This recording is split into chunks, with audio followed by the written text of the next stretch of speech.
Assalamu alaikum students. Now let's start grade 9 computer science unit number 1।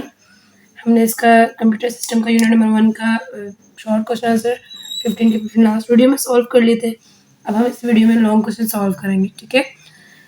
Page number 49 पे हमें given है give long answer in the following extended response question answer, ठीक है।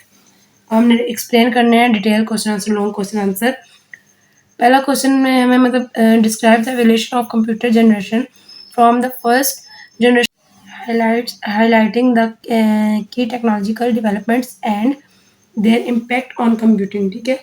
हमने इसकी first से लेके फिफ्थ जनरेशन तक सारे वो बतानी है, कंप्यूटर की जनरेशन और इसकी टेक्नोलॉजिकल डेवलपमेंट बतानी है कि वक्त के साथ साथ क्या क्या चेंजिंग उसमें आई। मीन्स फर्स्ट जनरेशन में क्या था, सेकंड में फिर क्या हो गया, थर्ड में क्या हो गया, वो सारा हमने एक्सप्लेन करना है। चलिए फिर हम अब देखते हैं इसका आंसर क्या बन रहा है। बुक में गिवन था लेकिन काफ़ी डिटेल था, इसलिए हमने कुछ बीच में पॉइंट कट किए और उसको इजी वर्डिंग में हमने एक्सप्लेन किए। और इसमें बुक में ये था डायरेक्टली पूरा पूरा पैराग्राफ दिए हुए थे। उसकी टेक्नोलॉजी क्या थी, इनपुट आउटपुट मेथड क्या था, उसमें कंप्यूटर के कौन कौन से वर्जन थे, करेक्टरिस्टिक्स क्या थे, इम्पैक्ट क्या थे, उसको हम अलग अलग सब फर्स्ट जनरेशन सेकंड जनरेशन तमाम जनरेशन के अलग अलग डिस्क्राइब करेंगे। चलिए अब देखते हैं इसका आंसर। चलिए अब देखें आंसर है फर्स्ट जनरेशन, ठीक है। फर्स्ट जनरेशन कब स्टार्ट हुई थी, 1940 से लेके 1956 तक, यानी 1940 से लेके 1956 तक ये चलती रही, ठीक है। 1914 से 1956 तक। अब टेक्नोलॉजी है, इसकी टेक्नोलॉजी क्या थी। Vacuum tubes were used as a main electronic device in the first generation computer, ठीक है। ये पहली जनरेशन थी कंप्यूटर की जो इलेक्ट्रॉनिक थी, ठीक है। Input output, input was done using punch card and output was obtain through electric typewriter. Okay next देखें, इसमें कंप्यूटर कौन कौन से निकले थे, मतलब उस टाइम की जनरेशन में कंप्यूटर कौन से थे। Example include the ENIAC 1949 and UNIVACI 1951। Okay आगे देखें करेक्टरिस्टिक्स क्या है इसके। करेक्टरिस्टिक्स हैं these computers were large unreliable and consume a lot of power. Impact क्या है, इम्पैक्ट है used for basic calculation laid foundation for digital computing. ये होगी हमारी फर्स्ट जनरेशन। अब चलते हैं सेकंड जनरेशन की तरफ। सेकंड जनरेशन है 1956 से 1963 तक। इसकी टेक्नोलॉजी देखें, transistor replaced vacuum tubes significantly reducing size and फिर है input and output method. Input and output method included punch card readers, magnetic tapes, magnetic disc and printer. Next है कंप्यूटर इसके IBM 1401, IBM 1790 एंड CDC 16। आगे आता है characteristics. अच्छा second generation के करेक्टरिस्टिक्स है smaller in size, more reliable, faster and capable of handling more complex task. Impact में है widened use to business task like payroll. अब हमारी आ जाती है थर्ड जनरेशन जो 1963 से लेकर 1971 तक थी, ठीक है। टेक्नोलॉजी क्या है इसकी, इंटीग्रेटेड सर्किट आईसीज और microchip were introduced for further reproduction and increase computing power, ठीक है। ये होगी इसकी टेक्नोलॉजी। अब इसका इनपुट देख लेते हैं। इनपुट में हमें गिवन है input and output method. The keyboard and monitor are used as input and output device. Computers कौन कौन से थे, कंप्यूटर्स में आ रहे थे IBM system 360, DEC, PDP and 11। Characteristics आ रहे हैं इसके smaller, faster, more reliable and capable of multitasking. Impact इसका क्या है, enable time sharing and operating system. Further more देखते हैं फोर्थ जनरेशन। फोर्थ जनरेशन में गिवन है टेक्नोलॉजी वेरी लार्ज स्केल। अच्छा फोर्थ जनरेशन जो थी 1971 से प्रेजेंट अभी तक है, ठीक है, अभी तक जो चल रही है। Technology very large scale integration VLSI technology allowed entire CPU and memory functions to be integrated into a single chip. Okay इसमें थे फोर्थ जनरेशन के कंप्यूटर कौन से थे, IBM 4341, DEC, VAX 11780। Input output इसमें क्या था? The keyboard, mouse, scanner, monitor, printer and plotters are used as the input and output devices. Okay, further देखिए इसकी करेक्टरिस्टिक्स। करेक्टरिस्टिक्स में आ जाता है smaller, faster, powerful and energy efficient. Impact में है affordable personal computers and networking. ठीक है। फिफ्थ जनरेशन में है जो वो कहाँ से? Present and beyond. और जो शॉर्ट आंसर नंबर 1 था हमारा, हमने लास्ट वीडियो में डिस्कस किया था। अगर तो आप लोगों ने याद किया तो मेरा ख्याल है आपको दोबारा रिपीट करने की ज़रूरत नहीं है, आप लोग वो देख सकते हो। लेकिन अगर आप नहीं याद किया तो लास्ट वीडियो में मैंने फिफ्थ जनरेशन का क्वेश्चन, शॉर्ट क्वेश्चन नंबर 1 का आंसर दिया था। इसमें आप फिफ्थ जनरेशन में वो लिख सकते हैं। ठीक है, वहाँ से आप देख के यहाँ पे वो राइट कर लीजिएगा। अब चलते हैं क्वेश्चन नंबर 2 की तरफ। ओके, देखें सेकंड क्वेश्चन। आप देखें सेकंड क्वेश्चन में गिवन है discuss the importance of both natural and artificial system by providing example of each type. अब पहले आगे आगे पेज नंबर 7 लिखे हैं, जैसे इसका आंसर है 11 और 12 पे। अब हम पेज बुक के पेज नंबर 11 और 12 पे चल के देखते हैं इसका आंसर क्या है। देखिए पेज नंबर 11 पे हमें नेचुरल सिस्टम का दिया है, नेचुरल एंड आर्टिफिशियल सिस्टम। अब इसमें नेचुरल सिस्टम देखें, नेचुरल सिस्टम ऑकर और originally in nature characterized by self-regulation, adaptability, and stability. They consist interconnected elements that work harmoniously without human input. 12 पे आ जाएंगे, 12 पे आ गए पूरा टॉपिक है natural system including ecosystem, forest, grasslands, aquatic weather patterns, geological system, mountains, the solar system and biological system, human body, showcasing interconnecting processes of adaptation। ठीक है, ये सारा पूरा टॉपिक फुल टॉपिक ही नेचुरल सिस्टम में आ जाएगा। तो नीचे सेकंड टॉपिक देखें, आर्टिफिशियल इंटेलिजेंस हमें दिया हुआ है यहाँ पे। ठीक है, ये हमारा हो गया आर्टिफिशियल सिस्टम आ गया। तो यहाँ से अब इसका ये पूरा टॉपिक जो है यहाँ से शुरू हो रहा है, ये सारा यहाँ से लेके एंड तक devices, medical, easy medical devices तक सारा हमारा किस में आ जाएगा।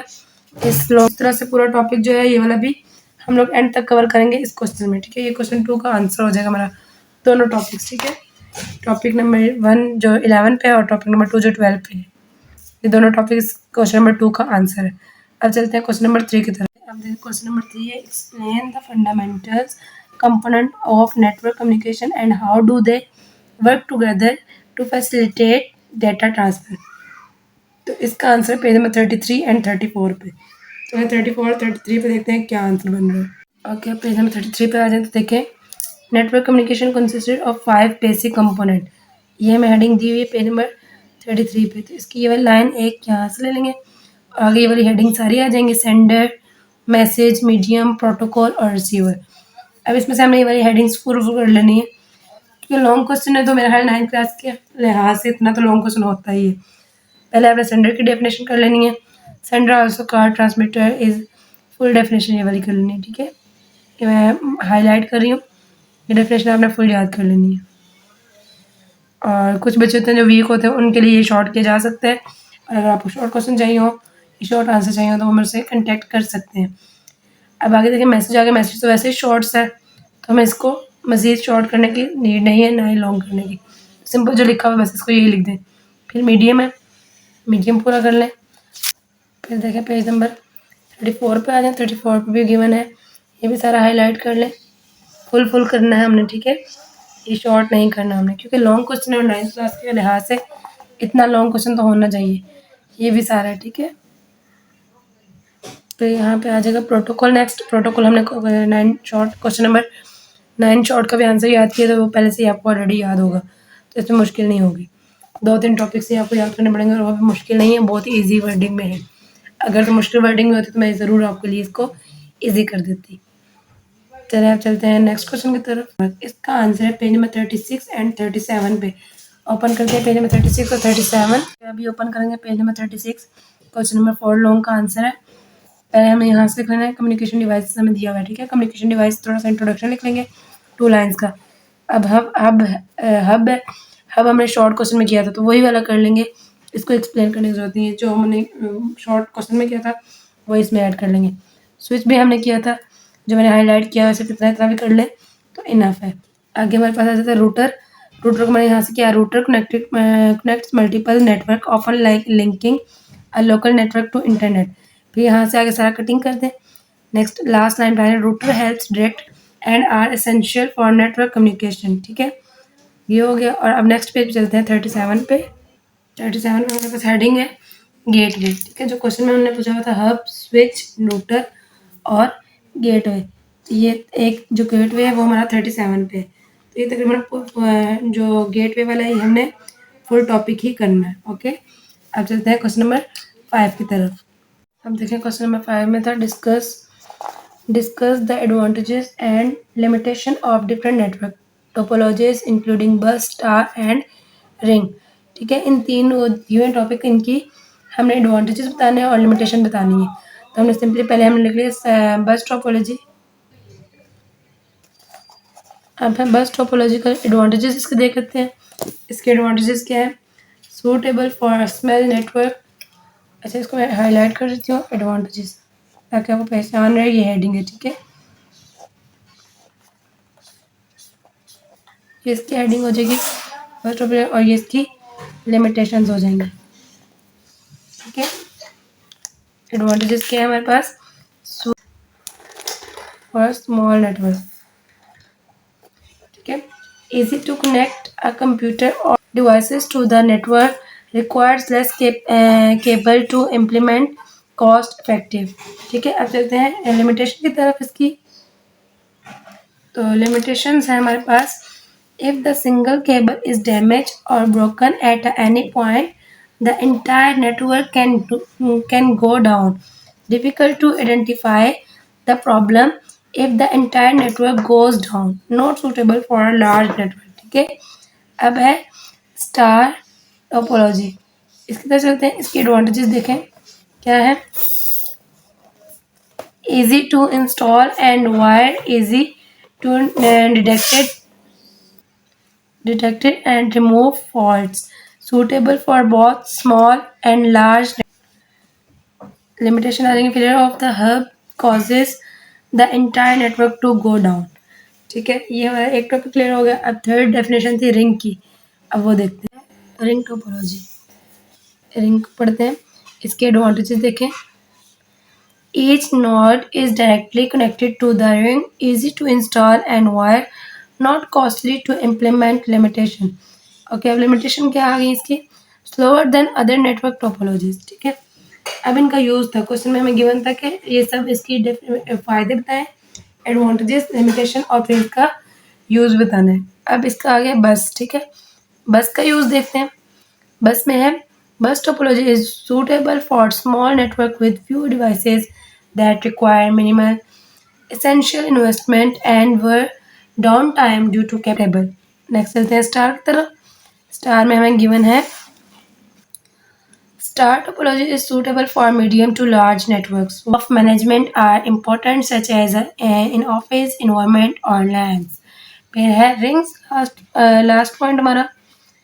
रिंग्स की तरफ चलते हैं, तो suitable for small network where maintaining data integrating is important and downtime due to failure can be managed। ठीक है, ये हमारा हो गया क्वेश्चन नंबर 5। अब चलते हैं क्वेश्चन नंबर 6 की तरफ। अब क्वेश्चन नंबर 6 देखते हैं, what is the OSI model and how does it help understanding to process of data communication, give the purpose of each OSI layer. इसका आंसर है 41 एंड 42 पे। पहले 41 पे देख लेंगे, शॉर्ट सा ओवरव्यू ले लेंगे OSI मॉडल का।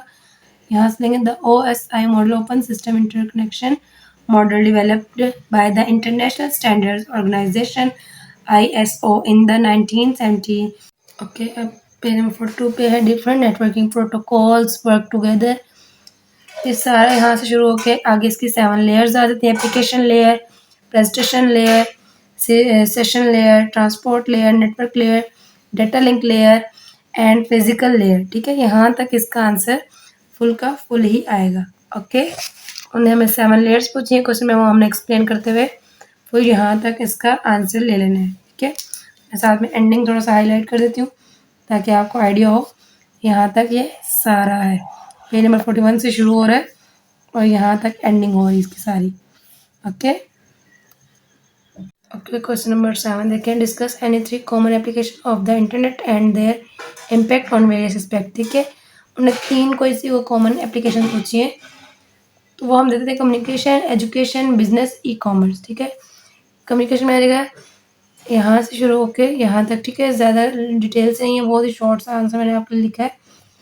और सेकंड है एजुकेशन, एक्सपेंडेड एक्सेस विया online learning, digital global digital resources, business, e commerce, enable online shopping, digital marketing, remote works.